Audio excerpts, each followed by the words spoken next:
My beloved child. Something changed in the room the moment that simple question was asked, and strangely, it was not the question itself that created the silence. It was the way this person suddenly stopped moving, as though an ordinary conversation had touched a place inside them they had been carefully avoiding. Someone had asked about children. Nothing dramatic. Nothing designed to expose a secret. Just one of those questions people sometimes ask when a conversation turns toward the future. Do you ever think about having children someday? And for a few seconds, this person had no answer. Their expression softened. Their eyes moved away. Their fingers became still. But what nobody in that room understood yet was that they were not struggling to decide whether they wanted children. Their mind had already traveled somewhere else entirely. It had traveled to you. Don't skip, because the part that matters most is not simply that your name eventually entered the conversation. It is what happened inside this person before anyone said it aloud. They had imagined the future before. Quietly. Carefully. Sometimes only for a second before pushing the thought away. They had imagined a peaceful home, ordinary mornings, laughter coming from another room, small shoes near a doorway, two tired people looking at each other at the end of a long day and somehow knowing they had built something meaningful together. But every time that picture became clear, there was one detail they could never replace. The person standing beside them was always you. And that realization had become difficult to explain, because the connection they felt with you was not built from fantasy alone. It came from the smaller things. They remembered the way you responded when nobody else understood them, the moments when your presence made complicated emotions feel strangely simple, the conversations that ended but somehow stayed with them afterward. Maybe you never knew which moments mattered. Perhaps you assumed they forgot. They didn't. Some memories become quieter with time, but quiet does not mean gone. And when that question about children arrived unexpectedly, every carefully hidden memory seemed to return at once. There was another person sitting nearby who noticed the pause. That was a long silence, they said with a little smile. This person tried to laugh it away. I was just thinking. But then came the question that changed the direction of everything. Thinking about what? The answer could have been easy. They could have said they were thinking about timing, responsibility, whether they were ready, what kind of parent they might become. Instead, they hesitated again. And something important was waiting beneath that hesitation. You see, there are certain questions that reveal what someone wants, and then there are questions that reveal who they associate with what they want. This was the second kind. Their mind was no longer focused on children. It was focused on belonging. On partnership. On who could sit beside them through ordinary years, not merely exciting moments. And slowly, that changed the emotional weight of the conversation. Stay till the end, because one small sentence was about to reveal something this person had not even admitted clearly to themselves.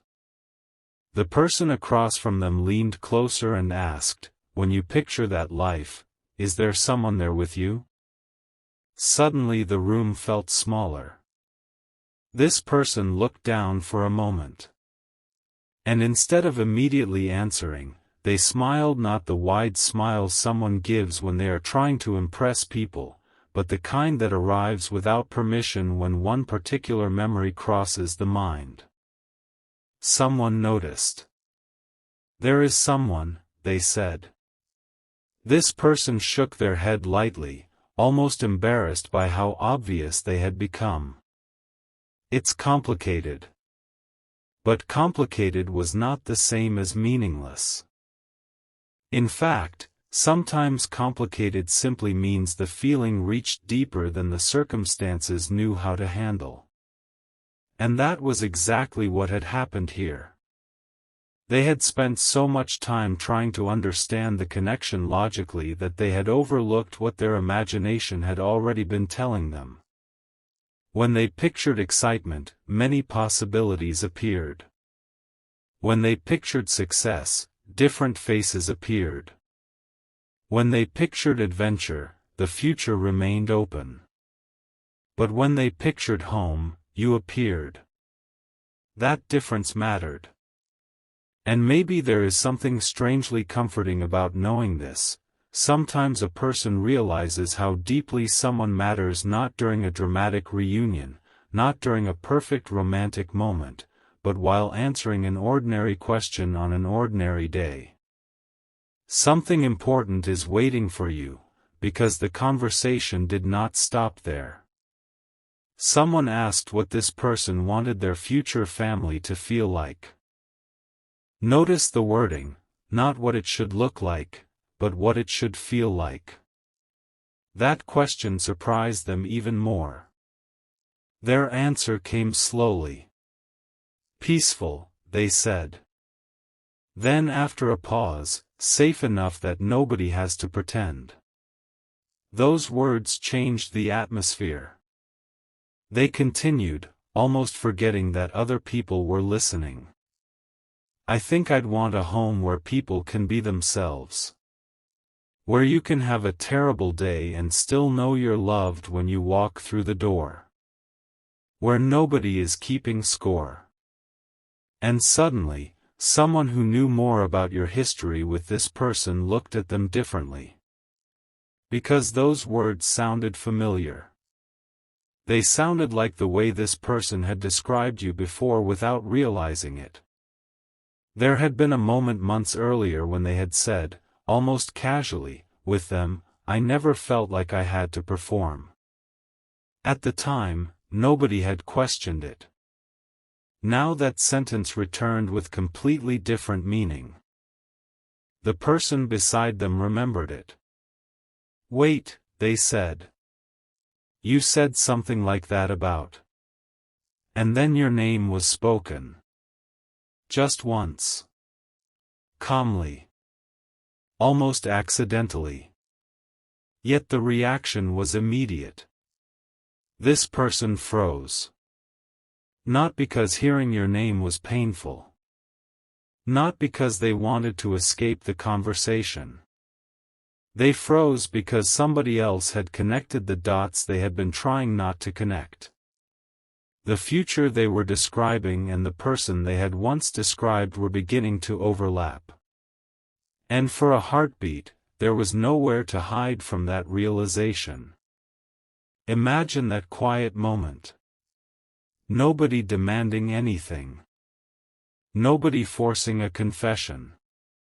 Just your name hanging gently in the air beside everything this person had just said about love, home, partnership, and the kind of life they hoped to create. Their eyes lifted slowly. Why did you say their name? They asked. The response was simple. Because every time you talk about the kind of person you could build a life with, you end up describing them. That sentence landed differently. This person did not answer immediately. And perhaps that silence carried more truth than a rushed declaration ever could. They thought about conversations with you they had replayed privately. They thought about things they almost told you and then decided to keep inside. They remembered moments when distance seemed easier than vulnerability. They remembered wondering whether they had waited too long, misunderstood too much, complicated something that had once felt natural. But something else surfaced to something gentler. They remembered the version of themselves that appeared around you. Less guarded. More curious. more willing to imagine possibilities they normally dismissed.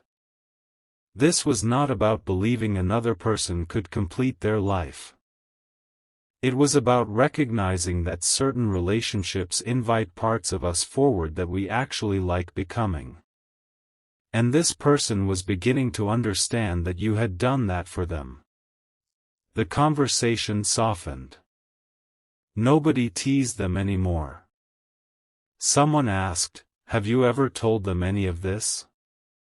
Their answer came almost instantly. No. Then they corrected themselves. Not properly. That distinction matters. Perhaps they had hinted. Perhaps there had been half-finished sentences, meaningful looks, conversations that approached the truth before turning away. Maybe they had shown affection through small choices while never giving those choices a name. Yet there is a difference between allowing somebody to guess and allowing yourself to be known. This person could finally feel that difference. "Why not?" someone asked. They leaned back, thinking. And here was the realization nobody expected, because if I said it clearly, then it would become real. Not real as in guaranteed. Not real as in some perfect future suddenly promised. Real in the much more vulnerable sense that once something is spoken, you can no longer pretend it means nothing. They had protected themselves with uncertainty for longer than they realized. As long as they never named what you meant, they could tell themselves they were still deciding. But this ordinary conversation had quietly removed that shelter. The question about children had not made them think of a random future. It had revealed the future their heart naturally reached toward when nobody was guiding the answer. And there you were. Yet something even more revealing happened next. Someone asked, "If you had the chance to speak to them right now, what would you actually say?" This time there was no immediate response. This person looked toward their phone sitting nearby. They did not pick it up. They only stared at it for a few seconds, as if suddenly understanding that the distance between a private realization and a real conversation could be crossed by something as small as a message. But they still hesitated. Not because they had nothing to say. Because they had too much. How do you explain that someone appeared in a future you never planned to reveal? How do you say, "When they asked me about family, I thought about you," without making it sound heavier than it needs to be? How do you admit that the image of a peaceful life somehow carries another person's presence? These are not easy sentences. And maybe they should not be easy. Meaningful honesty often begins awkwardly. The person beside them noticed the phone too. "You're thinking about reaching out," they said. This person smiled faintly. Maybe. There was no grand declaration. No dramatic promise. Just that one word. Maybe. But sometimes "maybe" is the first honest word after a long season of pretending the answer is no. And from there, the conversation became even more personal. They began talking about what they would want to do differently if they ever built a serious relationship with someone. They admitted they would communicate sooner instead of expecting the other person to understand silence. They admitted they had sometimes withdrawn when feelings became too important. They admitted that independence had occasionally become a hiding place. And somewhere inside those admissions, another truth appeared: perhaps they had not been uncertain about you as much as they had been uncertain about themselves. That realization softened something. Because it meant the connection did not necessarily fail to matter. It may simply have arrived at a time when this person did not yet know how to carry something meaningful without becoming afraid of what it required from them. Now they were looking at the question differently. Not, can I guarantee where this goes, but, can I finally be honest about what I feel? Those are two completely different questions. One demands certainty about tomorrow. The other asks only for courage today. And this person was beginning to understand that love does not need an entire future mapped out before a truthful conversation can begin. Nobody needs to promise forever just to admit that someone matters.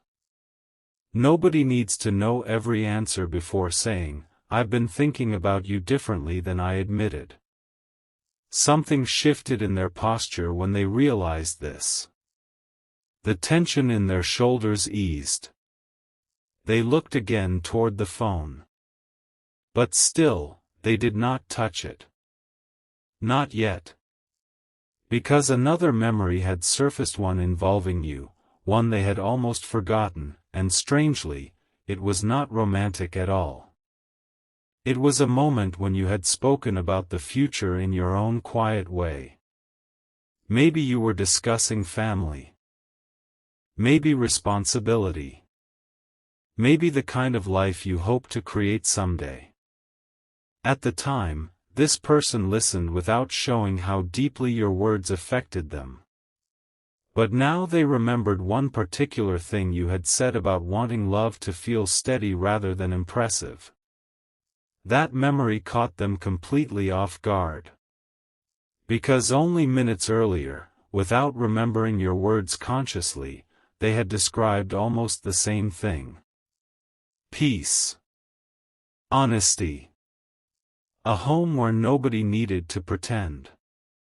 Two people describing the same emotional destination at different moments, without knowing their words would someday meet in another conversation.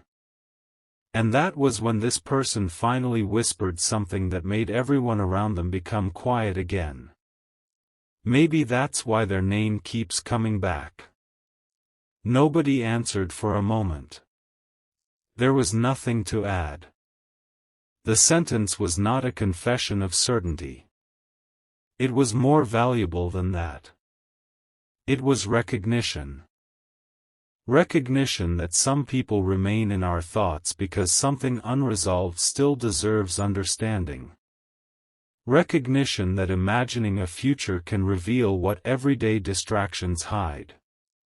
Recognition that your name had become connected not merely with attraction or memory, but with qualities this person now considered essential: steadiness, trust, emotional safety, and the freedom to be known without performing. And somewhere beyond that room, completely unaware that any of this conversation was happening, you may have been moving through an ordinary day. That contrast is what makes moments like this so powerful. One person can be carrying on with life while somewhere else another person is finally understanding the meaning of something they shared. No announcement. No dramatic sign. Just an internal shift that may eventually become a different choice. And perhaps the most meaningful part is that this person's realization did not end with a fantasy about children or an imagined perfect future. It brought them back to the present. To what could actually be done now. Speak honestly. Listen carefully. Stop hiding behind assumptions. Allow a real conversation to replace all the imagined ones. Because a future is not created by thinking about someone from a distance. It begins with two people discovering whether the truth they carry can meet in the same place. This person finally reached for the phone. Their thumb rested over the screen. For 1 second, it looked like they were going to type your name. Then they stopped. A new thought had entered their mind, and strangely, it had nothing to do with whether you would respond. They were wondering something much deeper. If they spoke to you now, should they tell you what triggered this realization? Should they actually tell you that someone asked them about children, and that before they could even form an answer, the future had quietly placed your face in the middle of it? They sat with that thought for a long moment. Then the screen lit beneath their hand. Your name was there. And what they decided to do next began with a sentence they had never allowed themselves to say to you before. The sentence never made it onto the screen, because the moment this person saw your name, something unexpected happened inside them. The words they had been rehearsing suddenly felt too small. They had imagined beginning casually, perhaps with a simple, "How have you been?" or "I was thinking about you today," but neither sentence carried the truth of what had just happened. How could they explain that an ordinary question had quietly opened a door they had kept closed for far too long?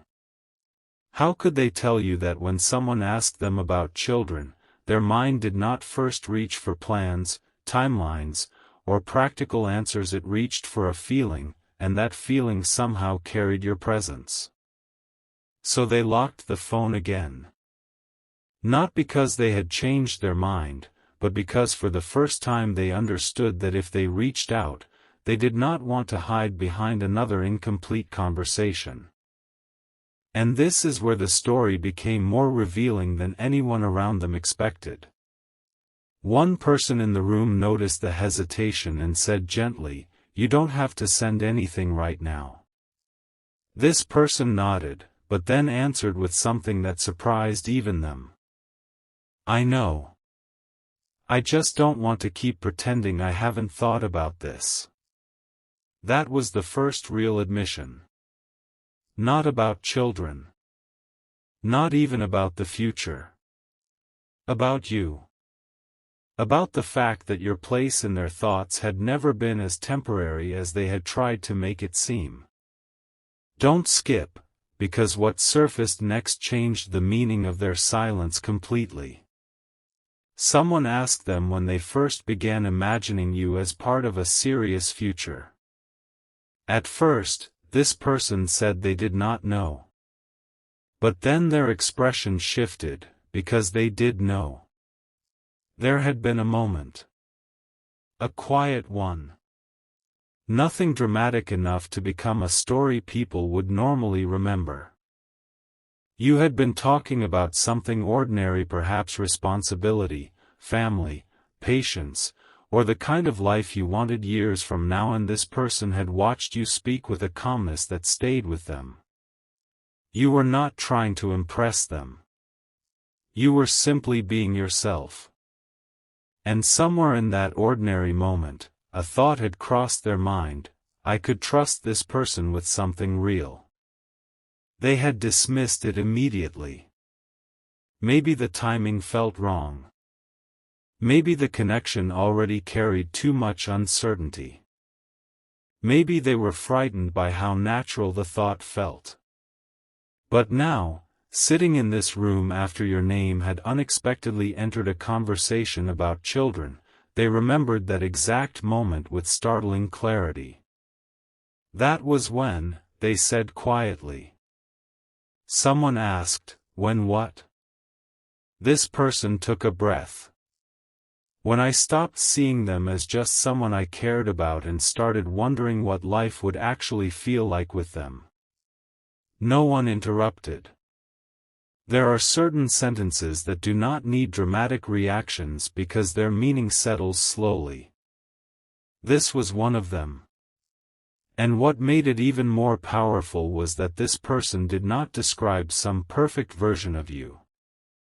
They remembered your imperfections too. The misunderstandings. The moments when communication became difficult. The times when one of you pulled back instead of saying what needed to be said. Yet strangely, those memories no longer erased the good ones. They made the picture more realistic. This person was no longer thinking, would everything be easy with them? They were thinking, would we be willing to understand each other when it isn't? That question brought a completely different kind of clarity. Because mature love is rarely revealed by imagining endless perfect days.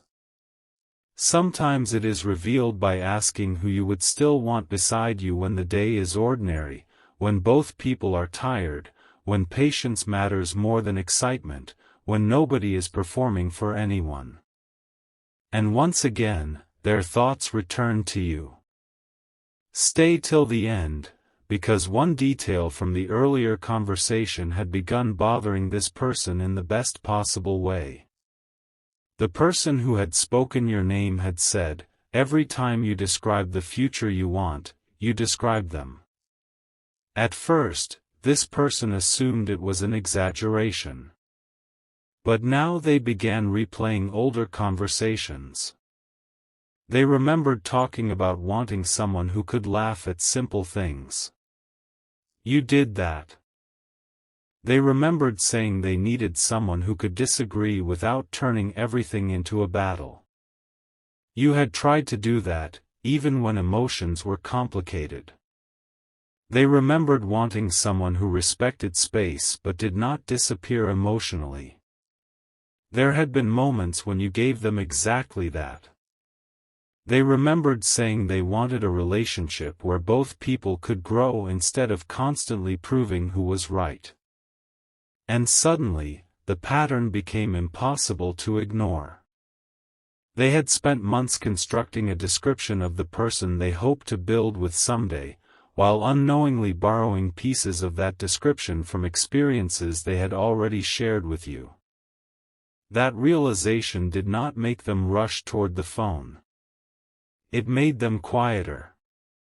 Because there is a particular kind of humility that arrives when you realize you may have been searching for an answer while standing beside part of it all along. What if I misunderstood everything? They asked. Someone replied, what do you mean? This person looked toward the window, choosing their words carefully. What if I thought I needed distance to understand what I wanted, but the distance only showed me what I missed? That was the moment the conversation moved beyond nostalgia. Missing someone can be sentimental. Recognizing what their absence taught you is different. This person had discovered certain things only because you were no longer as emotionally close as you once had been. They noticed how many conversations with others remained on the surface compared with the ones they remembered having with you. They noticed that laughter could still happen, days could still be full, life could still move forward, and yet some part of them continued comparing emotional depth without meaning to. Not comparing people as though anyone were better or worse. Comparing how they felt inside themselves. Around some people they felt entertained. Around others they felt admired.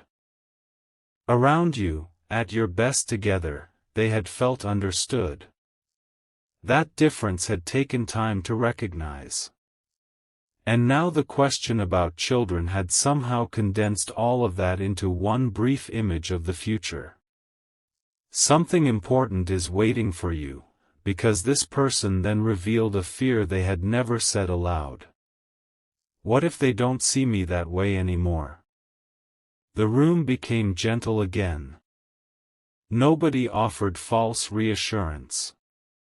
Nobody said everything would certainly work out. Instead, someone answered with a grounded truth: you don't get to know without talking to them. That sentence stayed in the air.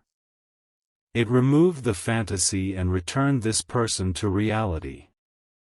There was no guarantee hidden inside their realization. Your feelings were yours. Your life had continued too.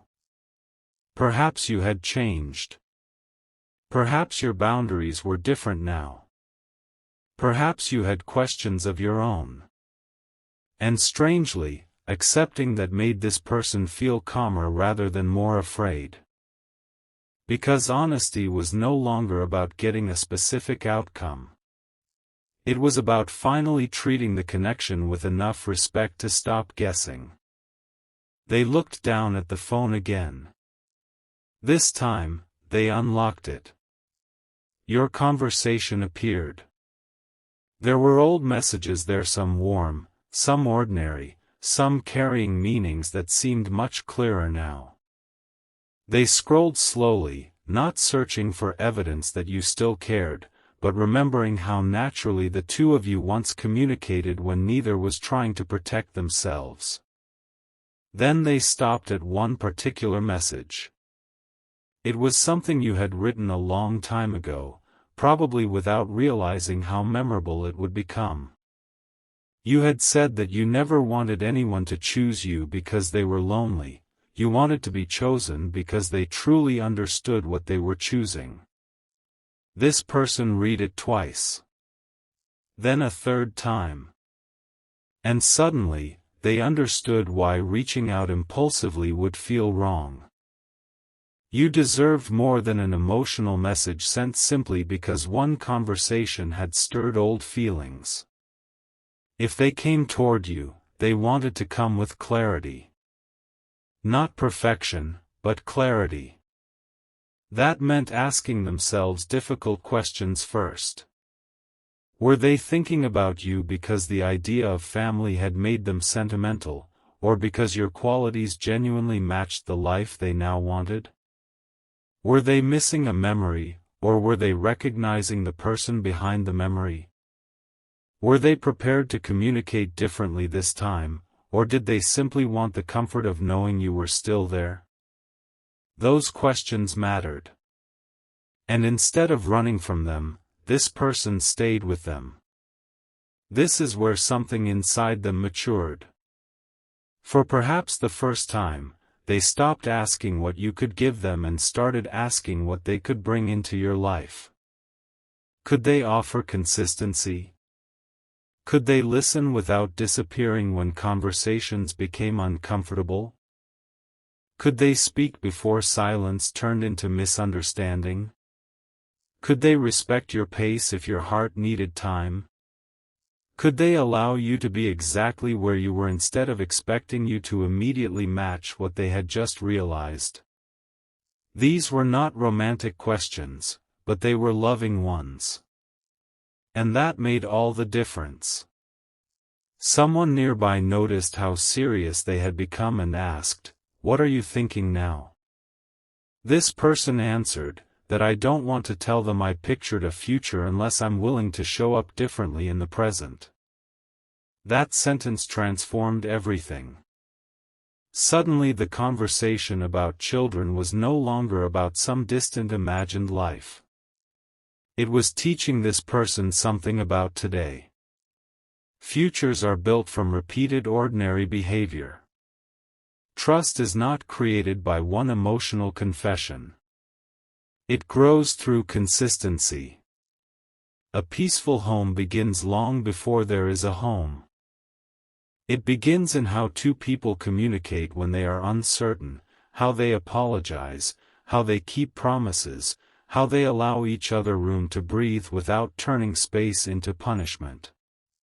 And the more this person thought about that, the more they realized that the question they had frozen over was actually asking them something deeper. Not, do you want children someday, but, who do you want to become before you build a life with someone? The answer humbled them. Because they wanted to become someone who did not run from important feelings simply because those feelings required responsibility. They wanted to become someone capable of staying present. And your name had appeared because, whether the future eventually joined your paths or not, knowing you had already shown them what kind of connection they valued most. There was something beautiful in that recognition because it did not depend on possession. It did not say, "You must be mine." It said, "Knowing you changed what I now understand love can feel like." And that is far more meaningful. The person across from them smiled and said, "Maybe that is what you should tell them." This person laughed softly. That sounds like too much for a first message. Everyone laughed, and the tension finally broke. Yet beneath the laughter, a decision was forming. They would not send the enormous confession they had imagined. They would not suddenly place the entire weight of their realization into your hands. Instead, they would begin with something honest and simple enough to leave room for you. They opened the message again. Typed a sentence. Deleted it. Typed another. Deleted that too. Then they stopped trying to sound perfect. Their fingers moved slowly.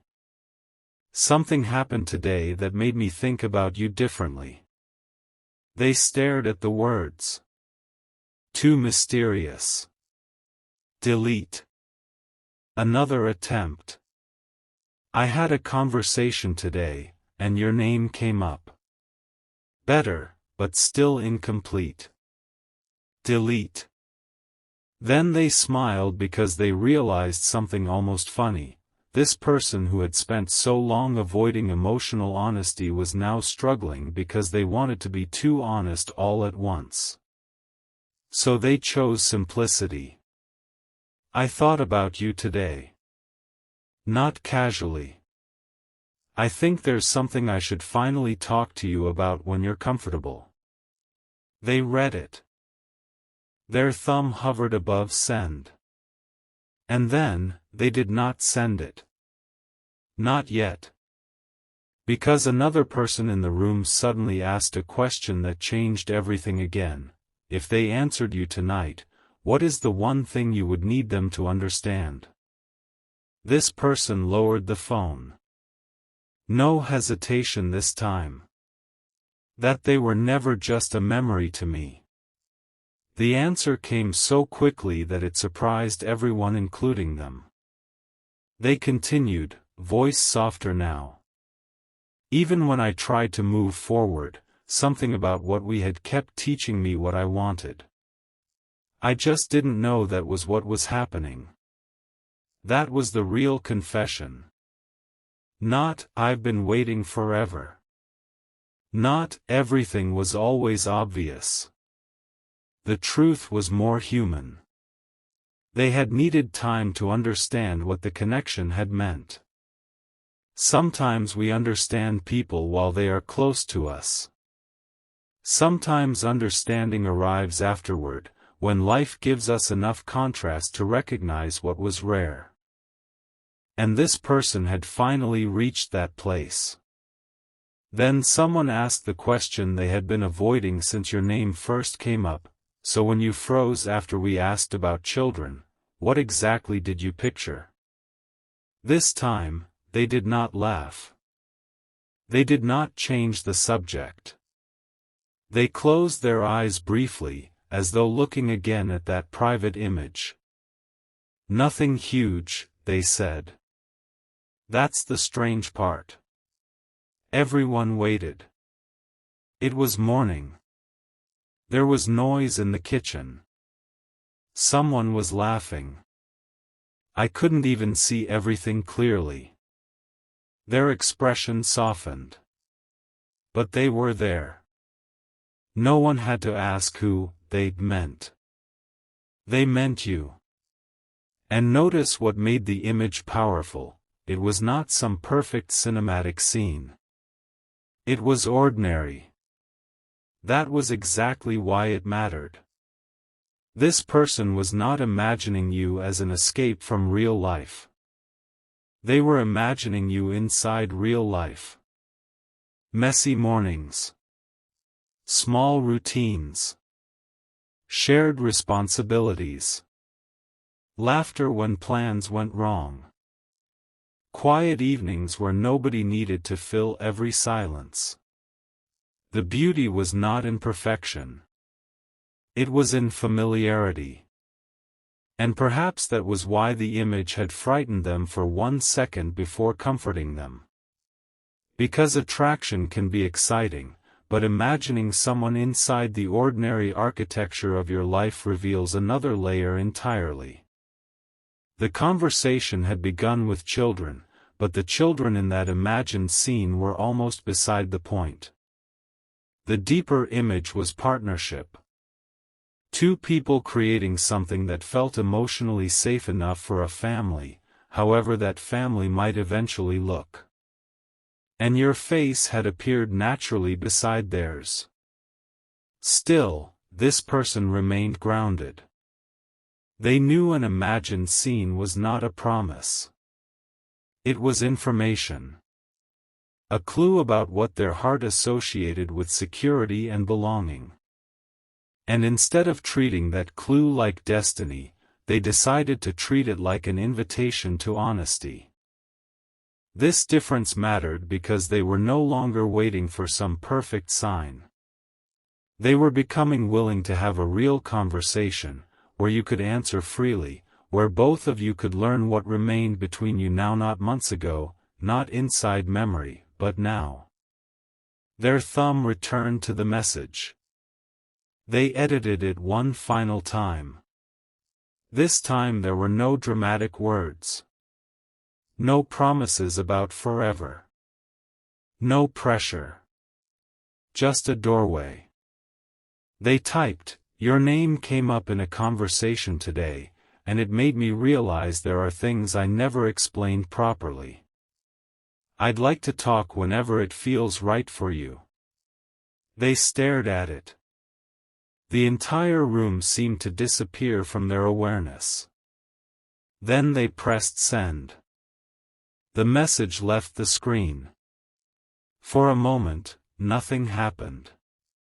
And strangely, this person did not panic. Something in them had already changed. The courage was not in controlling what came next. The courage was in finally allowing you to know that something had remained unsaid. They placed the phone face down. Someone smiled. "How do you feel?" This person considered the question. "Lighter." That answer revealed perhaps the most important part of the entire story. Sometimes the heaviest thing is not rejection or uncertainty. Sometimes it is carrying words you keep refusing to speak. Whatever happened next, this person had stopped hiding from their own truth. And that meant the future, whatever shape it eventually took, could finally be based on reality rather than assumptions. Minutes passed. The conversation moved to other things, but this person was only half listening. Every small sound made them glance toward the phone. Then they caught themselves and laughed quietly. "I'm not going to stare at it," they said. They turned the phone farther away. Another minute. Then another. And just when they had begun talking again, the screen lit up. Nobody said anything. This person saw your name. Their breath caught, not dramatically, just enough that everyone noticed. You had replied. They reached for the phone but stopped halfway, almost afraid to disturb the moment. Then they picked it up. The message was short. Much shorter than they expected. Yet the words immediately changed their expression. You had not demanded an explanation. You had not rushed into emotion. You had simply written something that gave the conversation room to breathe. Something calm. Something unmistakably you. This person read it twice, and then a quiet smile appeared. But what truly surprised them was not your willingness to talk. It was the final line of your message, because somehow, without knowing anything about the conversation that had happened earlier, you had mentioned the very same future this person had just been afraid to admit they had imagined. And suddenly, the question was no longer only why your name had come up. The question became, how long had both of you been quietly thinking about the same kind of life without ever telling each other?